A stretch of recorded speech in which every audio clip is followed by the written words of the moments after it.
তো আজকে প্রিয় দল আর্জেন্টিনা ভার্সেস স্পেনের ফাইনাল খেলা উপলক্ষে আমার বাসায় ছিল ভরপুর খাওয়া দাওয়ার আয়োজন।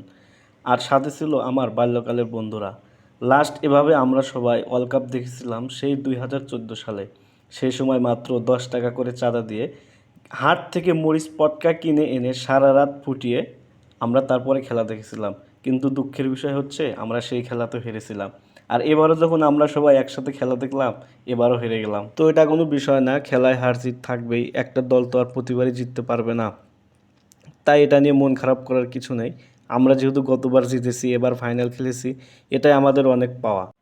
আর মানে আর একটা দলের সাপোর্টার আছে যারা তো মনে হয় না জন্মের পরে কোনো দিন নিজের দলকে ফাইনাল খেলতে দেখেছে।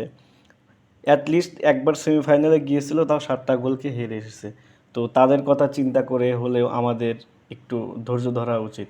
কারণ তারা যদি সইতে পারে, আমরা কেন পারবো না? আমরা তো অলরেডি একটা জিতেছি এবং আরও 2টা ফাইনাল খেলেছি। ফাইনালি আমাদের রান্নাবান্নার কাজ শেষ, এখন আমরা খেয়ে দিয়ে নিচ্ছি। ভাগ্য ভালো যে আমরা খেলা দেখার আগে খেয়েছি, তা না হলে এই বিরিয়ানি আর গলা দিয়ে নামতো না। আর্জেন্টিনার যে খেলাটা দিয়েছে আজকে, মানে ভাই, হারবি হার, কিন্তু এইভাবে এত খারাপ খেলবে এটা কোনোদিনও ভাবি নাই। তো যাই হোক, অবশেষে আমরা খেলা দেখার জন্য চলে আসলাম। কিন্তু খেলা দেখতে এসে দেখি এত লোক যে বসারই জায়গা নেই। তো অনেক কষ্ট করে একটা জায়গা পেলাম, সেখানে বসে পড়লাম। খেলা দেখার মাঝে হঠাৎ করে আমাদের শাকিরে আপা চলে আসলো, তাই তার ফুটেজটা নিয়ে নিলাম। ভিডিওটা ভালো লাগলে সবাই লাইক, কমেন্ট, শেয়ার করুন এবং ফলো দিয়ে পাশে থাকুন। ধন্যবাদ।